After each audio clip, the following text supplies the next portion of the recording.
I'd like to call this Jacksonville Planning Advisory Board meeting to order. This is not a regular meeting. If you can count and you see we do not have a quorum, but we will have a meeting in all other respects except we cannot vote for anything. So at this time, if you'll please stand, we'll have the Pledge of Allegiance by Thomas Breedlove and the invocation by Dr. Lasan.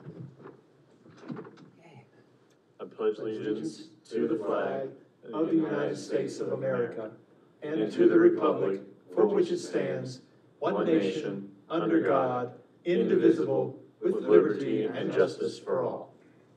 Let's pray. Lord, just thank you for this great day and for keeping us safe, for allowing us to come here tonight and attend to the business of the city of Jacksonville.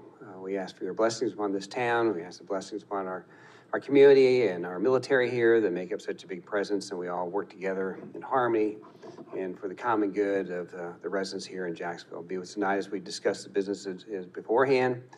Be with those members who could not be here, keep them safe, but also let us have a productive meeting and that things will keep moving along, and as we come together and at the next time that we can get things up to city council and let them take care of the needs. We ask for, once again, blessings upon this community, a healing of our country, healing of the land that's going on and all that's there to keep our citizens safe around the United States.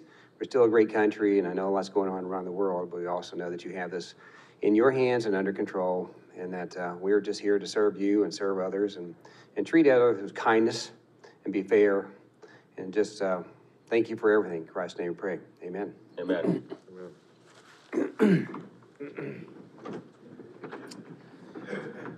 Well, since we don't have a quorum, we cannot do the approval of the agenda, and we cannot do the review and approval of the minutes. And we'll go right to city council update. Councilman Warden. Mr. Chairman, City Council on June 16th approved a couple things that y'all discussed. One was the signage. Remember, last month, I believe, we decided to allow painted-on signs to be directly on the building to be approved, and then that course counts towards the sign allowance for buildings. And the other one was the performance guarantees, bonding for sidewalks, primarily in the commercial subdivisions, and especially as it relates to infill, and there were some changes there. So we concurred with what y'all recommended to us. So thank y'all. Thank you very much. There being no old business, we'll go right to new business. We got three of them. Who's up first? That would be me. Go ahead, Chairman. Thank you, Mr. Chairman, members of the board. Agenda item A is a map amendment or rezoning request submitted by Garland W. and Sisu Tootin. This is for a tract located at 824 Ramsey Road, approximately 98.97 acres. This is the tract before you. And this is location across Ramsey Road, well, diagonally across from Carolina Forest and directly next door to Carolina Plantation, which Carolina Plantation is on Onslow County's jurisdiction. The current zoning of the property is RSF 20, residential single family 20. The properties directly across the small lots are RSF 10, and the large tract behind them is RSF 20 as well. And you'll notice to the south is some RSF 7, which is what the request is being made to rezone this property to RSF 7. This request is in line with the Camel Land Use Plan, which proposes that it develops in the future as low-density residential. RSF 7, even though it allows 7,000 square foot lots, is still considered a low-density residential type. This is the proposed rezoning map before you on the screen. As I mentioned moments ago, the big change, the big difference between the two zoning districts, RSF 20 and 7, is the minimum lot size. Obviously, with RSF 20, you have a minimum of 20,000. It's more geared to septic tanks, well sites, also included with your lot package. Whereas the RSF 7 takes into account that you will be serviced by some form of public utilities. In this case, this property has been annexed and it will be serviced by the city of Jacksonville water and sewer. I'll be happy to address any questions that the board may have. If this were developed as RSF7, about how many lots would fit in there? Well, I mean, I didn't do the math. I can do the math real quick for you. I'm happy to do that.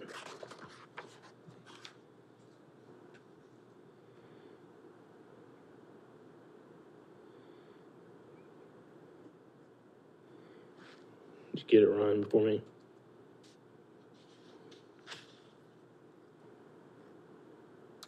The difference allows you to almost triple the population. And the hard surface itself would more than triple in proportions. I see it's all treed at this point, Correct. which is a part of it, since your map kind of looked like a couple low areas, some wetlands in through there too. Oops. Those are items that obviously, when we get a development plan in, which there is one Right. proposed, we'll know more about it at that point in time as far as, when that, Yeah. Any other question? Was Ramsey Road going to be the only inlet and outlet for transportation? And I know you don't have a plan yet at this time. but we've seen a conceptual. We have seen conceptual, and it does have two entrances. Okay, And that's with the existing subdivision that backs up to the rear, and then, of course, on Ramsey Road. and currently Ramsey's a 2-lane road. Correct. Potential for it to become 4-lane in the future? Oh, I know that there's some transportation improvement plans for that in the future. Okay, One thing to keep in mind is the North Carolina Fire Code requires, and city ordinances require, connectivity points. And I don't believe that this track could be developed without two okay, points of ingress and egress, and there's a diagonal measurement that goes along with that. So you couldn't just put two side by side Right. on Ramsey Road. They have to be separated at a certain point. But the conceptual plan we've seen is it would tie into a stub out for Carolina Plantation. And I'm trying to pull up the sketch plan that we've seen. So excuse me, you said it's gonna be handled, the sewer and water is gonna be handled by the city? Yes, sir. So do we have the allocation for that? Yes, sir. That's We're one gonna be able thing to that handle all that? we evaluate before when it goes in front of the city council for annexation, is to make sure that because part of the contingency with annexation is that utilities would be extended to surface the property, and it has been determined. Yeah, I know, a long time ago, we had an issue about you can only do so much at a time because we Sure. didn't have the means to handle it all with the growth. That's when we were under a special order by consent. We are no longer under a special order by consent. Okay. We do allocate with every development, so we are keeping a record of how much we've allocated so that we don't find ourselves, that we know kind of where we are, how much capacity we have as it relates to our land application site. But Mrs. Ring, to answer your question, if removing any open space requirements or streets and right-of-ways and easements, just raw in, if you just literally divided it by the allowed density, it's 610 lots. But you would not see that with our requirements, not because of connections, curvature, utility requirements. And you're looking at least one large stormwater facility, if not 2 or 3. And I just found the plan. I'm gonna tell you what the sketch plan identifies as far as the number of lots.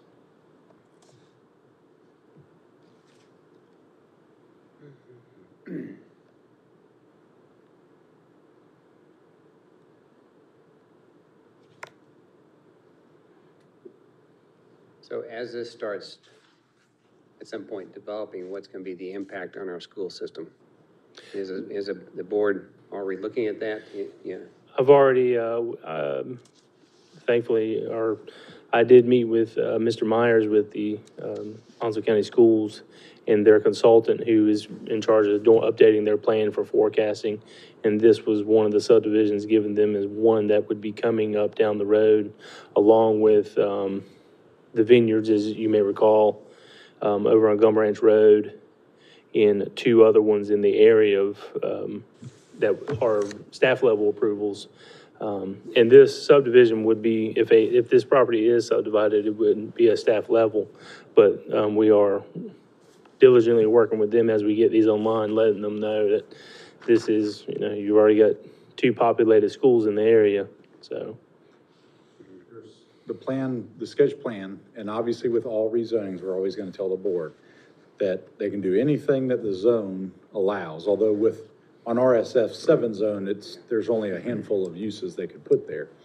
But the plan identifies 153 single-family lots and 5 common area lots, and as I believe Mr. Forney mentioned, there is some wetlands or environmental areas, it looks like, that does reduce the amount of area that can be developed. And drainage.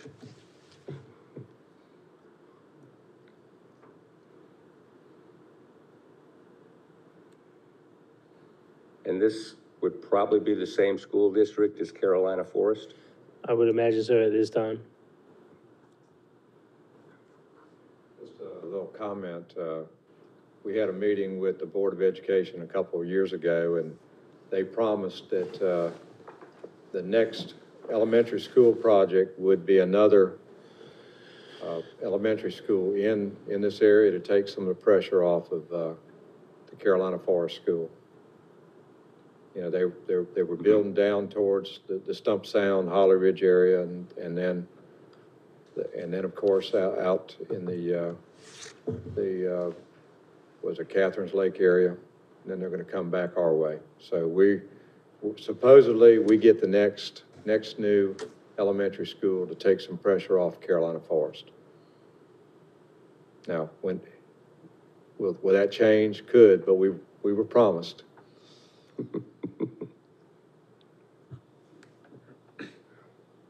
Any other questions? Thank you for answering our questions. I know we'll get this again next month. Maybe then we won't have as many questions.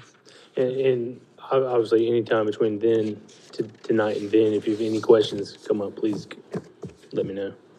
It would be nice, and I understand what you said, Ryan, about you're not really held to the development plan, but wouldn't hurt to see where they're thinking about putting a road joining, because all the roads look kind of joined up to me, but I'm sure you can always find a way to take care of one. Any other questions? I believe it's based on what I was just looking at. I believe it's right there near the J. I believe there's a more narrow lot. Where it says jurisdiction? Correct. Oh, yeah, I see. Mm-hmm. True, too. Undeveloped lot right there. Yeah.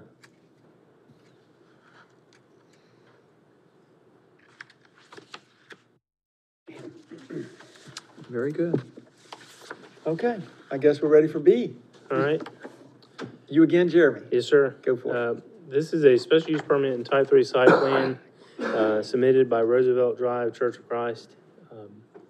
This is a familiar type of project that we're seeing as churches grow in the city of Jacksonville. They find that when they want to expand, that they are a grandfathered or non-conforming use.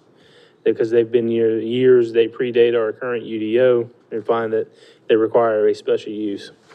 And in this case, Roosevelt Church is looking to increase their square footage. They're looking to add 6,000 square feet to their existing 10,648 square feet. This is the vicinity map of the location. Currently split zoned, RMF-LD, residential multifamily low density, and RSF-7. Both zoning districts require churches to have a special use permit. Just to go ahead and so the board knows, staff is working on a area rezoning a little bit north of this, the Preston Road area potentially. And we've discussed including this property in it and zoning it all one or the other, just to make it uniform, because split zoning from a zoning standpoint is more, not, it's a nightmare, it can be, especially when you have commercial and residential zoning on the same tract of land. This is more of just a cleanup if we do that, but potentially I could see us doing that in the future. Before you is the site plan. Like all existing churches, as they grow, they find that they want to grow, but, their site constraints are there. While this site has operated for years without incident, they are with this expansion, they would be significantly underparked. However, the UDO allows a 30% deferral of parking, and within a year's time, staff can reevaluate via analysis that parking may be needed. But at this time, they are gaining, I believe, if my memory suits, they are gaining an additional 14 spaces with this expansion, bringing them to a total of 70 and 30 deferred, meaning that it will still be left as grassed area, and they could use it as overflow for the occasional need.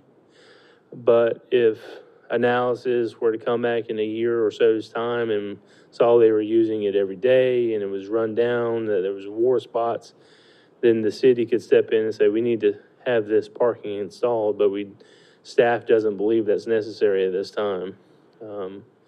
Because along with that parking, that hard surface would also trigger the need for stormwater facilities.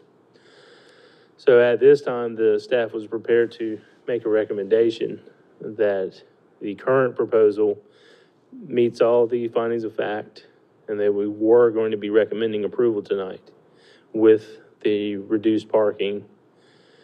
But they would be complying with the landscaping 100%. And I'll be happy to answer any questions the board has. Just a couple items for clarification. Jeremy, the the deferred parking, that's the parking on the right-hand side of the Yes, screen, sir. correct? Yes, sir. So it's designed so that we have a plan that's ready to be installed. And we're not suggesting the deferment because of the stormwater issue. We're simply bringing up the fact that if that is triggered, then stormwater treatment will also have to be factored into the equation. So before they can build it, they'd have to basically design a stormwater device for that. The reason why staff is supportive of the deferment is because the church has been there for some time and we have not been made aware of any parking issues or problems associated with it. Although they are expanding, which will allow the congregation to grow, we believe that they've got the room for some overflow, and if it is used, we can come back and require that parking be installed with a surface lot if necessary. And Ryan and I have often spoke with parking, because our parking for churches is separated into two different parking types. You have your one for 350 of every other space, and then your one for 4 spaces for the sanctuary. And typically, the same folks that are in the sanctuary are going to be in the fellowship hall after service. You're not going to have an additional parking issue. Some of our larger churches may have that where they have multiple services at one time, but I believe this is a 1 or 2 service operation. And again, that's why we feel comfortable with that deferment. And I'm thankful the UDO has it.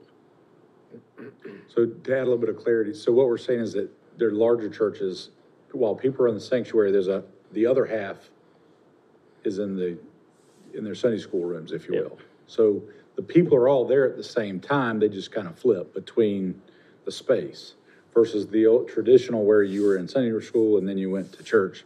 It's the same 100 people there versus trying to do 100 in one and 100 in another. So as Jeremy stated, this isn't that flip-flop situation where you really need that double parking scenario where you have 2 different parking ratios. Although the UDO does require it, there's also this deferment opportunity. And one other thing that Jerry mentioned as far as the landscaping compliance, there is a few deficiencies with it being a redevelopment site that the ordinance allows hardship cases. So while they may not have one or two islands in the old former parking lot, they are providing the trees and shrubs associated with that island. It just would be very difficult for them to be able to install those islands. They have the plantings, like, yeah, and they just relocated them into some other still getting the aesthetic appeal, but preserving the functionality of the current site.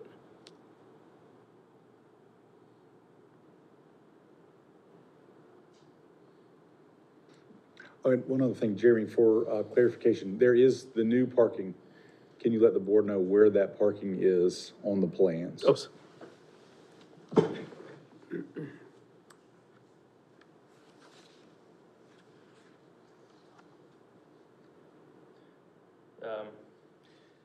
bottom middle.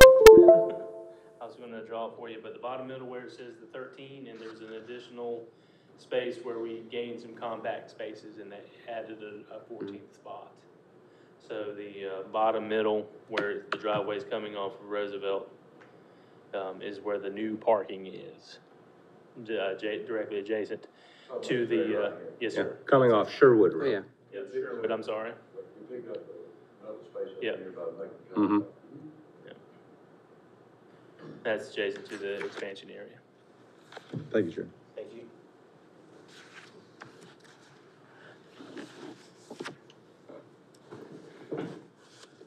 Well, hearing any questions, we'll move right on to agenda item C. Let me shuffle my paperwork. With me again. This is preparing for next month when I'm here by myself. Yes. Nice to see you, Mr. Pierce. If the Been a while, board, John.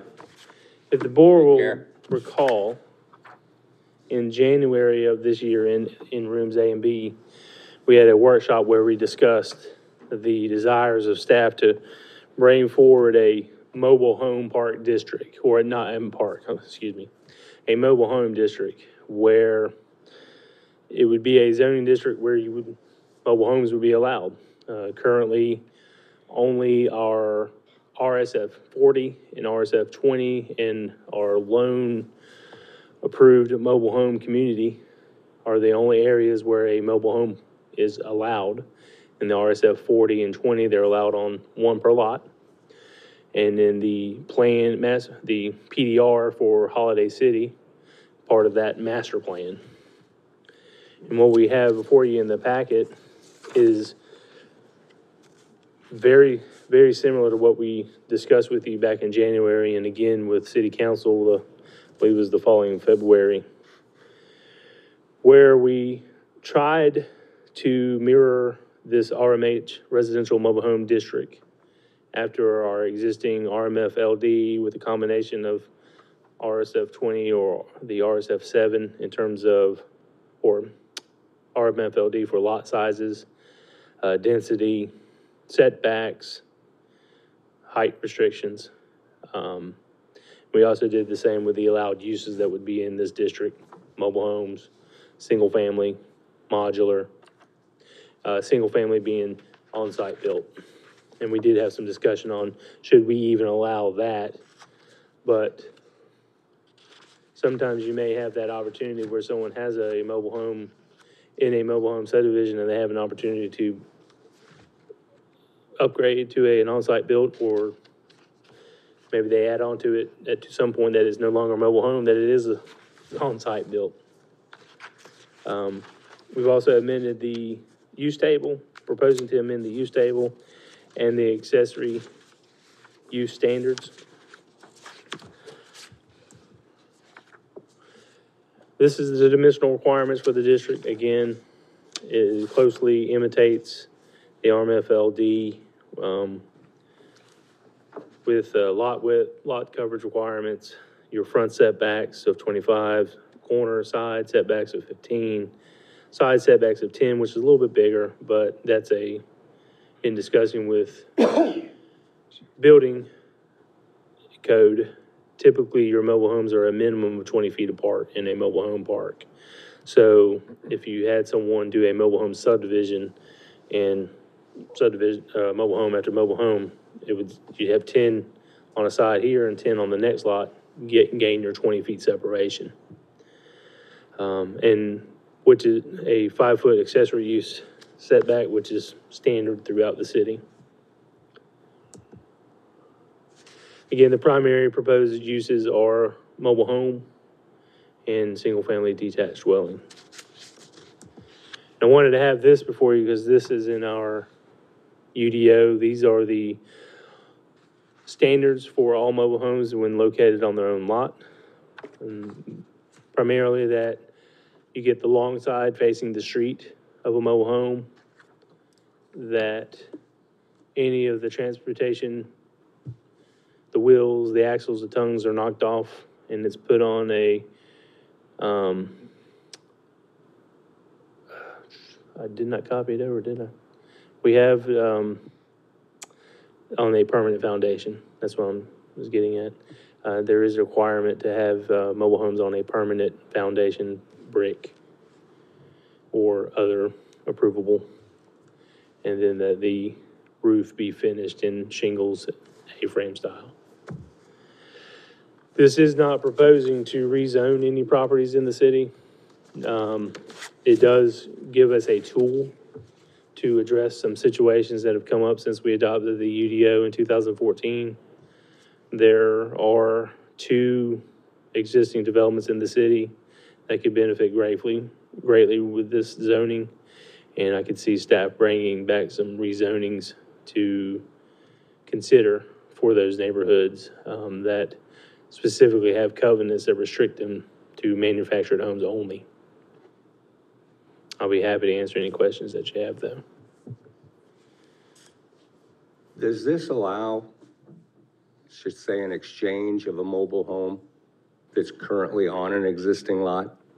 Say Yeah. like a trailer that's on Leonard Street? Okay, This or will not. Sybil, or, okay, It's a totally different deal Yeah. than a one-for-one swap. okay. Or the, This would be a new zoning district, so a rezoning to this district would have to occur first before you could do a swap.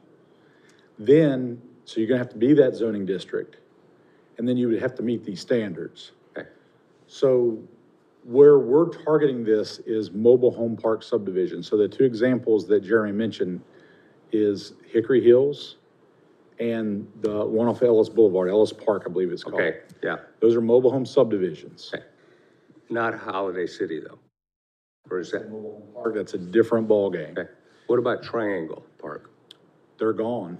They've eliminated those. Oh, they're still there, but they just, You talking about, the other ones of the triangle have been Yeah, the removed. triangle is completely flattened. There's no Okay. mobile homes out there. Now, okay. But that's, once again, that's a mobile home park. I Right, think okay, the and example Blue you would Creek? have would be, let's say, a single mobile home on a single lot on XYZ street.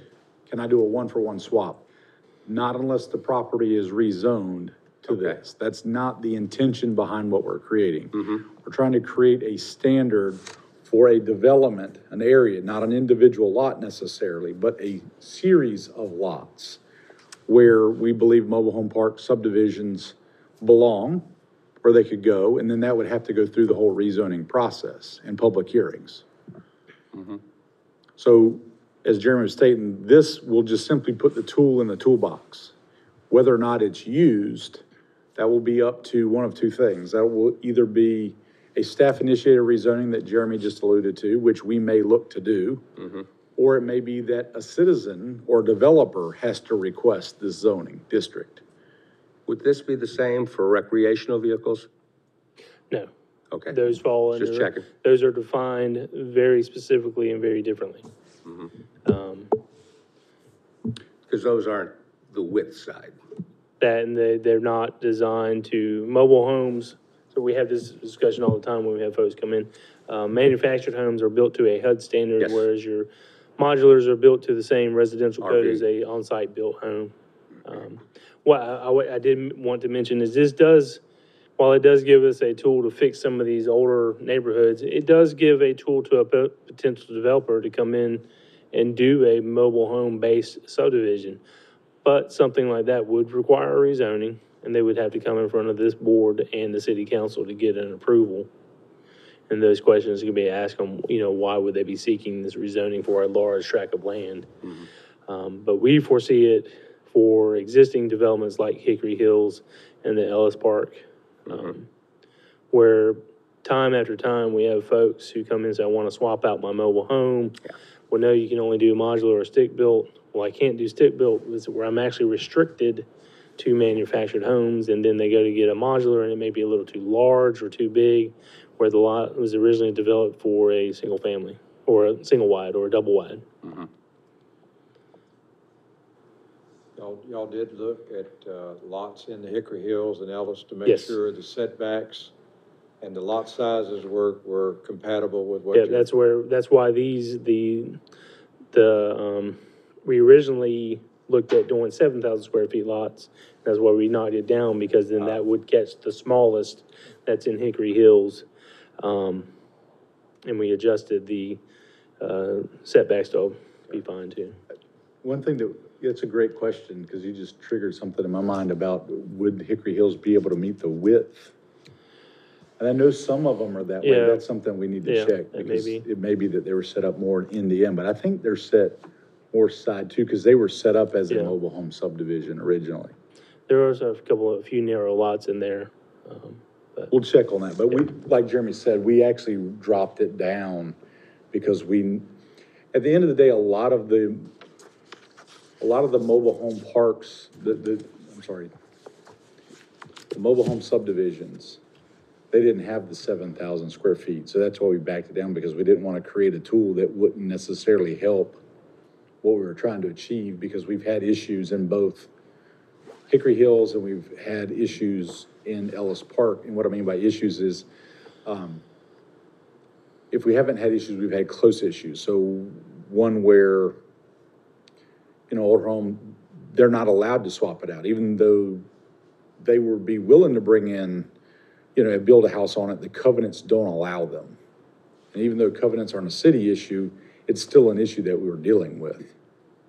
So we've talked about it for a while, and we're just trying to put it to paper now and, at least get that base district created. And then the other thing that we've talked about throughout the years, before we got rid of some of the ETJ where Maynard Manor is, that was a mobile home subdivision. And some will tell you that that's an economical type development. So it'll create that opportunity in an area they don't currently have that. Or at least an opportunity where they could find an area if they want to do that and go through the rezoning, and it passes the rezoning.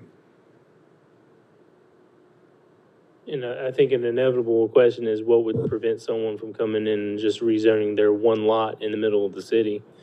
Well, thankfully, that's where legal status comes in with legal spot zoning.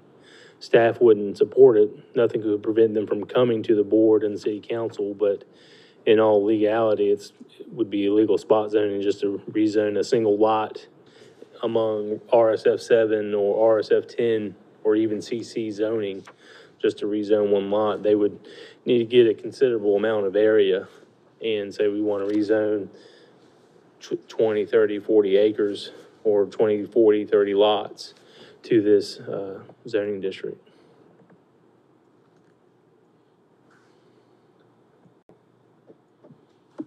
Thank you for the information. Anybody have any other questions? I think it's time for reports. Thank you. Thank you, Jeremy.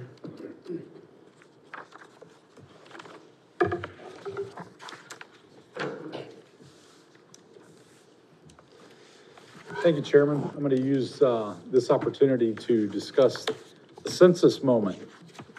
102 days since the past census day, but it's not too late. So if you haven't already participated in the census, we would urge you to do so. I know that when we were talking a little bit earlier that a lot of you said you'd already done it. I know I've already completed mine. And we encourage all of Jacksonville and Onslow County residents to do so. And the reason, this is a chart that shows our response rates. And you'll see that Onslow County well, Onslow County trails many counties in the state. You may have remembered hearing some discussion about the mayor of Jacksonville and the mayor of Greenville having a friendly wager on, or a challenge, I should say, on whether Greenville or Jacksonville will come out on top. Well, we wanted to point out that Jacksonville is slightly ahead right now, so we want to make sure that we bring that home and we have a better turnout in the census than Greenville. The impacts, the count's important for many reasons. For Jacksonville, not counting everyone, dropped the city from the 10th most populous state to 14th.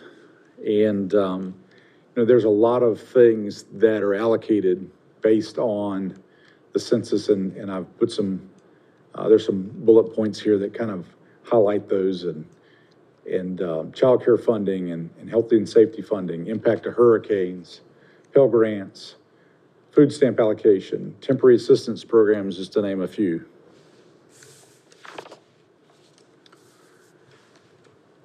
Along those same lines, the money that we've lost here in Onslow County, due to what we believe was the uncounted amount, totaled $402 million over the last 10 years. And that's because about $1,623 comes to the community each year from federal funds, and about 205 more comes to the community from state funds. So it's important that we make sure everybody in Onslow County and Jacksonville gets counted. So let's look at the potential outcome for the census. Onslow County is projected to have about 200,000 people according to the projections from the U.S. Census. Right now we're at 52.6%. Responding, that's a loss of about 95,000 people. Multiply that figure used for the last decade per person, and then for the entire decade. And right now, that means that Onslow County would face a $1.7 billion loss over the next decade. So if I haven't said it enough and all the other stuff, it's important that we make sure that all of our residents get counted, because it makes a huge difference. We need to get everyone counted. Near the end of this month, homes that have not responded will have someone knocking on the door. You can avoid the knock by going ahead and voluntarily participating.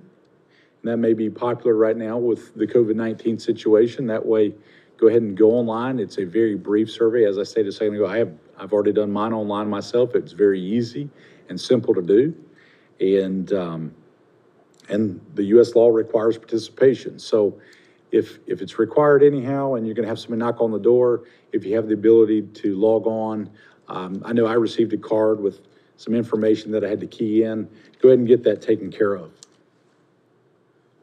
As I mentioned, I guess I got ahead of myself here, that if you want to participate, even if you lost the mailer that I just mentioned, you can go to my2020census.gov and click the link below, or you can also call the number that's on the screen, which is 844-330-2020. And here's when you go to log on the my2020census.gov, just click there underneath the log on if you've misplaced your mailer that I mentioned. Help us. We're all city residents, or we're all county residents, and many of us city residents. If you've completed your census, post a sign in front of your home. I got some signs to hand out to the board members. And feel free to post a picture of you and share that on social media, on Facebook and Instagram and the Nextdoor sites, and use the hashtags so that can, the word can get out there. And when your neighbors complete theirs, give them your sign and ask for another. So we'll be happy to replace these signs after you give them to your neighbors with a new one, so that maybe we can get even more people to get the sign from you and other people that have them. Hey, look, I gave my sign to somebody that did the census, so I'd like to have one to replace it. Just a few more are an example of social media post.